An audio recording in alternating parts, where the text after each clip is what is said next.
दिल्ली विधानसभा चुनाव भले ही दिल्ली में हो रहा हो, लेकिन और प्रदेशों की गूंज भी दिल्ली विधानसभा चुनाव में दिखने लगी है।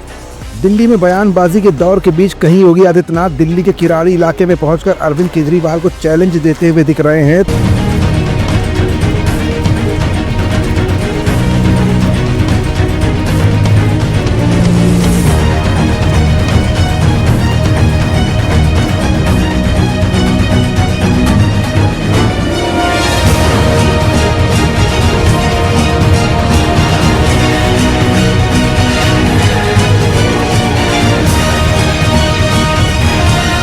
और भाइयों, अगर एक मुख्यमंत्री के रूप में मैं और मेरे मंत्रीगण प्रयागराज के संगम में स्नान कर सकते हैं, तो मैं पूछना चाहता हूं दिल्ली में आम आदमी पार्टी के अध्यक्ष से अरविंद केजरीवाल जी से मैं पूछना चाहता हूं, क्या यमुना जी में वह भी अपने मंत्रियों के साथ जाकर के स्नान कर सकते हैं क्या?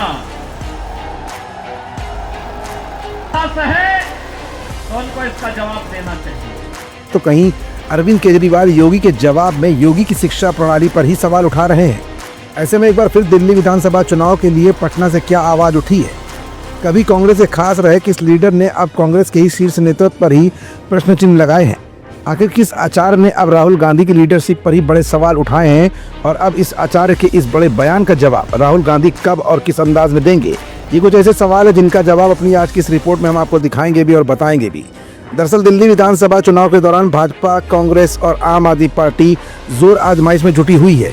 इन सबके बीच पटना पहुंचे आचार्य प्रमोद कृष्णन ने राहुल गांधी को क्या कहा, अब जरा वो भी जान लीजिए। प्रमोद कृष्णन ने कांग्रेस नेता राहुल गांधी पर गंभीर आरोप लगाए हैं।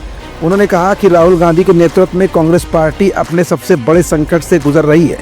इसके साथ ही उन्होंने मोदी सरकार और संविधान की सुरक्षा को लेकर अपनी राय रखी है। प्रमोद कृष्णन यही नहीं रुके, राहुल गांधी को भारत माता और भगवान राम की पूजा करने की सलाह भी दी। प्रमोद कृष्णन ने यह भी दावा किया कि जब तक राहुल गांधी कांग्रेस का नेतृत्व करते रहेंगे, पार्टी को बचाना असंभव है। उनके मुताबिक राहुल गांधी के कारण न केवल कांग्रेस बल्कि खुद उनका राजनीतिक भविष्य भी खतरे में है। देश और संविधान की मौजूदा स्थिति पर आचार्य प्रमोद कृष्णन ने कहा कि प्रधानमंत्री नरेंद्र मोदी के नेतृत्व में देश और संविधान पूरी तरह से सुरक्षित है। उन्होंने राहुल गांधी को सलाह दी कि वो संविधान की चिंता करने से पहले अपनी पार्टी को बचाने पर चिंता करें। वक्फ बिल पर हुए विवाद का जिक्र करते हुए उन्होंने कहा कि भारत की भूमि पर केवल भारत का अधिकार है, न कि किसी वक्फ बोर्ड का। प्रमोद कृष्णन ने स्पष्ट किया कि वो राहुल गांधी के व्यक्तिगत विरोधी नहीं है, बल्कि राष्ट्र विरोधी विचारों के खिलाफ है। आचार्य ने कहा कि राहुल गांधी भारत माता की जय बोलें, वंदे मातरम कहें और राम मंदिर जाएं। जब वो भारत माता, राम और कृष्ण का सम्मान करेंगे, तभी मैं उनका समर्थन करूंगा। राहुल गांधी के महाकुंभ में जाने को लेकर उन्होंने कटाक्ष करते हुए कहा, गंगा नहाने से कोई हिंदू नहीं बनता। इस टिप्पणी से उन्होंने राहुल गांधी के हिंदुत्व पर भी गंभीर सवाल खड़े कर दिए हैं। अब आचार्य प्रमोद कृष्णन के इस बयान से राजनीतिक गलियारों में हलचल भी तेज हो चली है। अब देखने वाली बात ये होगी कि इस बयान के बाद कांग्रेस और राहुल गांधी की तरफ से आचार्य प्रमोद कृष्णन के इन बयानों का जवाब कब और किस अंदाज में आता है।